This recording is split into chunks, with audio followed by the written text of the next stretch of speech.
Hey guys, it's Dr. Sam Robbins. Today you're going to discover how you can have an easier time getting erections and orgasms more often by manipulating just one hormone.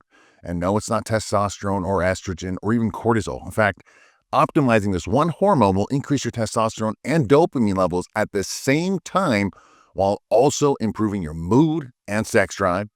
I'll also reveal how you can do this naturally with food, with lifestyle and supplements, or with two specific drugs, both of which I've used in the past. And I'll let you know the pros and cons of everything. Either way, you'll have choices and I'll give you the best solutions. Now, that sounds great. If you like it, let's get started. Give it a thumbs up and let's move on to today's subscriber question. It starts, "Hey, Dr. Sam, I did a deep hormone blood test based on the recommendations in a previous video you made. Now, my doctor didn't want me to do it, so I did the test on my own with one of the online blood test websites. Unfortunately, it showed that my prolactin levels were on the high side, about 34 nanograms per milliliter, and my testosterone was on the low middle, about 461 nanograms per milliliter. Now, based on a previous video that you made about prolactin, you said that high prolactin increases refractory period, which explains why my sex drive is lower and I'm having a hard time getting erections.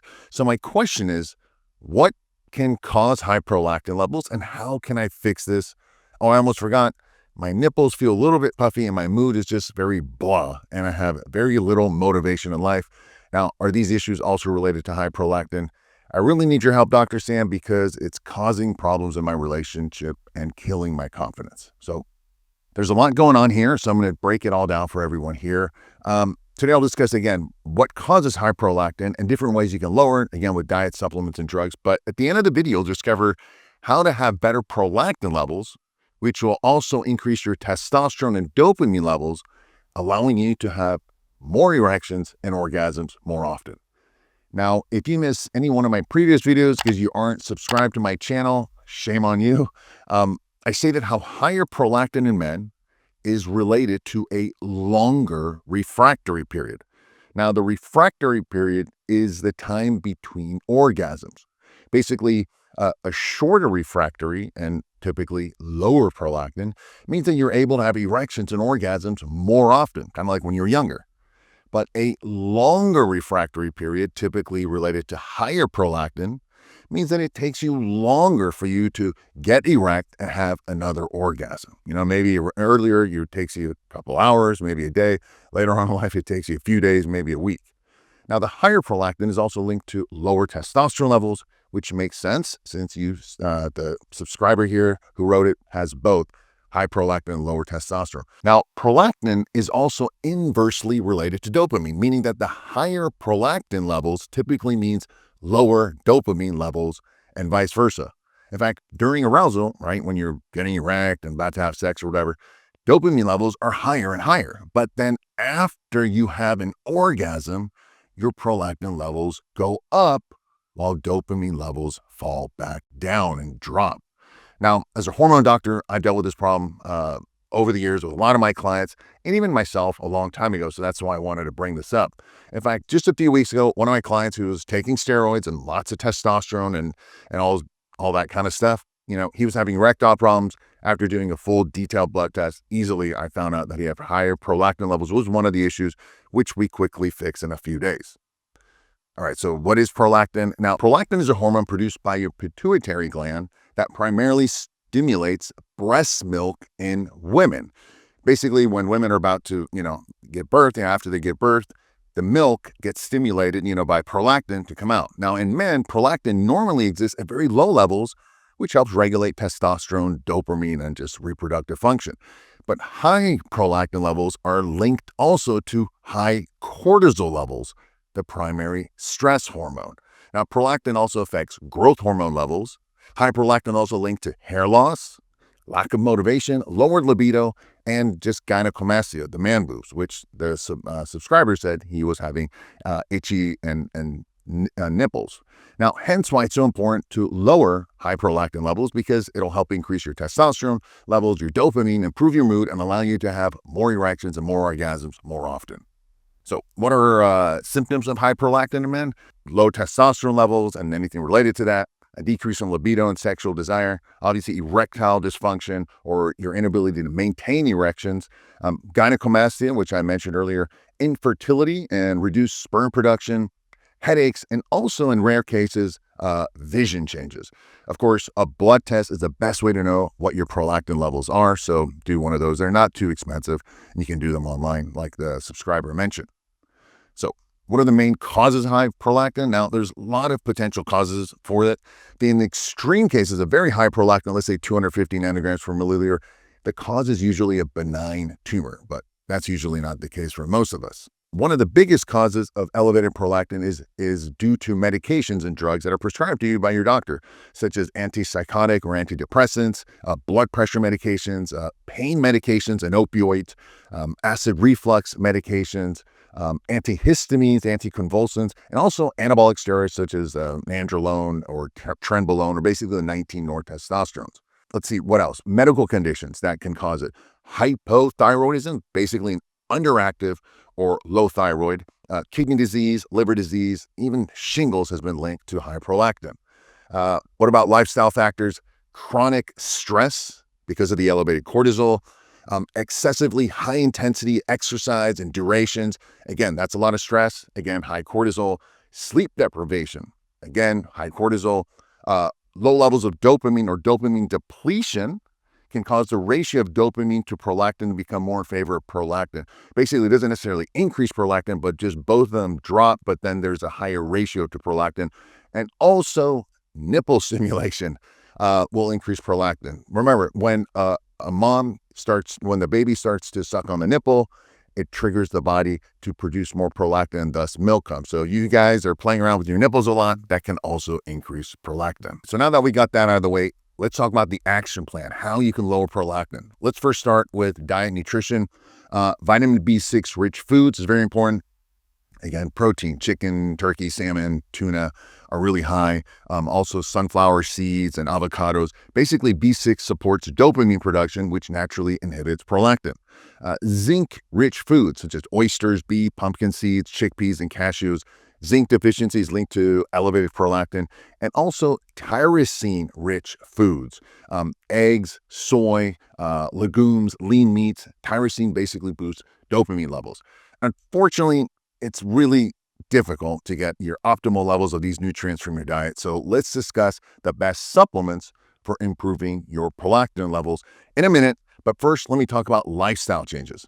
Stress. You need to manage your stress. Chronic stress is linked to higher prolactin because, again, higher cortisol levels. So trying to reduce stress. I know it's harder to say, but maybe take breaks during the day, meditate, take walks, exercise, but not too difficult. Taking walks is great.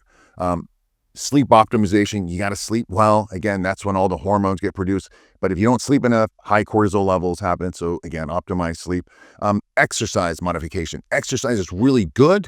Unfortunately, again, excessive high exercise, intensity, working out all the time, really hard, 2-3 hours, that increases cortisol, decreases testosterone, and increases prolactin. So at least cycle your workouts. You don't have to go balls to the wall all the time. Now, before I get to the medications, which are super powerful, let's continue with the specific supplements that are scientifically researched to lower prolactin. Now, these are going to be much more powerful than diet changes and obviously a lot safer than drugs. So I always suggest start with the supplements. I mentioned B6 earlier. Clinical studies have shown that B6 can effectively lower prolactin by supporting dopamine production. Typical dose is around 50 to 200 milligrams daily. Honestly, I think 50 milligrams is more than enough. Unfortunately, high levels of B6 can cause neurological side effects such as numbness and muscle weakness in some people. I even had a friend who took lots of B6 and he had major issues, and it took him at least a year to detox from the B6 before he got his life back to normal. Instead, I suggest my clients to take P5P, pyridoxal 5-phosphate, P5P, which is an active form of B6. It works better. It's safer. It does cost a little bit more, but again, no more than 50 milligrams daily is fine. That's all you need. Zinc. Zinc is one of my favorite supplements, especially for men. It helps lower prolactin, DHT, and estrogen levels. It has lots of health benefits. 15 to 30 milligrams daily dose is good. But one thing, you need to take it with copper, because if you take zinc by itself, it creates a copper deficiency, and a copper deficiency can cause brittle hair and accelerate gray hair, white hair. Now, when I was younger, I loved zinc. I found all the benefits. So instead of me taking 15 or 30 milligrams, I overdosed, and I took 100 milligrams a day. And I took it for a long time, and I didn't know, unbeknownst to me, that it was creating a copper deficiency. And I started a lot more gray hair, white hair. So you want to take it with zinc. You want to do a 15-to-1 ratio, basically 15 milligrams of zinc to 1 milligram of copper, or 30 milligrams of zinc to 2 milligrams of copper, basically a 15-to-1 ratio. Now, that's the exact ratio you'll find in my testosterone booster that I tell people to take, Alpha Viral. Again, I put a link to all this below in the description area if you are interested. Another herb, it's called Vitex. Now, Vitex acts on the pituitary gland to reduce excessive prolactin production. It's one of the most researched herbs for prolactin management, which is awesome, but I don't suggest many use it anymore because it can also decrease testosterone. It also has estrogen side effects. So Vitex, as good as it is, I think it's better used for women, also to help reduce PMS. Another one that I really like is a velvet bean extract, which is 25% L-Dopa. This is really one of my favorites. Very powerful, but again, you have to make sure it's a 25% extract, which contains the L-Dopa. Now, this is a direct precursor to increasing dopamine, which will decrease prolactin. Now, a solid dose is about 100 milligrams daily, which is, again, what's found in Alpha Viral. I love it, and I also has zinc, velvet bean extract, and the supplements are all in Alpha Viral. Well, one thing, another amino acid you can take is L-tyrosine, 500 milligrams, maybe 3 times a day on an empty stomach. That's also good for increasing dopamine. Now, if these natural solutions don't work for your prolactin and it's still high after doing another blood test, then we consider very powerful prolactin-lowering drugs. Legal disclaimer, always speak to your doctor before you do anything with drugs or medications. Don't listen to me. This is all for informational entertainment. All right, so with that out of the way, there's a drug called cabergoline, which is Dosinex. Now, this is a preferred FDA treatment. It's highly effective with fewer side effects than a lot of other drugs. It mimics dopamine and directly stops prolactin production, stops it. Now, it comes in a 0.5 milligrams. That's a half of 1 milligram, 0.5 milligrams, and the half-life is about 5 days. Honestly, at half the dose, which is 0.25 milligrams, a week does a lot. Now, I experimented with it at just that tiny dose of 0.25 milligrams. Even once a week, my prolactin levels were almost zero. However, there's negative effects with cabergoline at the higher dosages is major. It's heart damage and scarring of the valves in the heart. So that's a big problem. So it's not a drug I suggest using, definitely not regularly. If you're going to use it specifically for sex, once in a while, maybe use half that dose, 0.5 milligrams before sex, like on a weekend vacation. Combine it maybe with Cialis and Alpha Viral, and you're going to have awesome weekend. But again, don't use it too often. Now, there's another drug called bromocriptine. This is another FDA-approved drug for prolactin, but it's not as powerful as cabergoline, and it has a much shorter half-life, 8 hours versus the other one, Dosinex, was 5 days. Thus, it would need to be used daily or every other day. It's cheaper than cabergoline. It's easier to get. Now, even though it doesn't cause the heart problems that cabergoline causes, and unfortunately has a lot more side effects, people are a lot more sensitive to it, such as nausea, vomiting, headaches, and fatigue. I've also used this, and honestly, I didn't feel any of the side effects, but I tend to have a high tolerance to everything.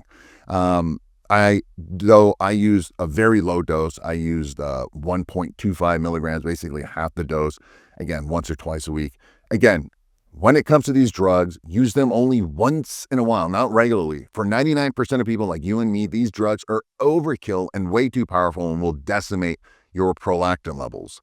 The supplements I mentioned earlier should be more than enough, and obviously they're a lot safer and easier to get. This will allow you to feel more confident and driven and have more erections and orgasms. As far as the lifestyle changes, the biggest one is to basically lower stress and cortisol levels. For supplements, I mentioned I like the P5P version of B6, zinc plus copper, velvet bean extract, and also tyrosine. These can all be found in the testosterone booster. Like I said, Alpha Viral's got most of them, except for the tyrosine, which I take by itself. 500 milligrams, I take it 3 times a day. I'll put direct links to everything below in the description. box below if you want to give it a try. If none of these natural solutions or options work, after you do another blood test and your prolactin levels are still high, then speak to your doctor and then consider the drugs, cabergoline and bromocriptine. Instead, though, I suggest taking the supplements. I hope this was helpful. Let me know your questions below. If you're not already subscribed, do so, and let me know any questions you have for the future. Thanks, and have a great day.